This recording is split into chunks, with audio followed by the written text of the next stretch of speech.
today we are going to discuss how you can move from drained to paid in the Salesforce 3. And today we are going to prove how sales is sacred when served powerfully and boldly and respectfully. Right?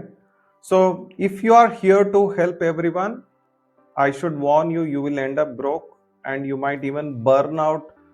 So I work with best people who are. So shift to diagnose deeply. Don't think they will do other than selling. You got the urgency to invest and get skilled and come out of it.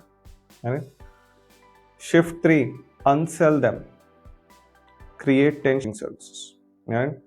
And the ultimate power is to unsell them. So when you learn to filter, diagnose, and unsell, you don't chase clients. Clients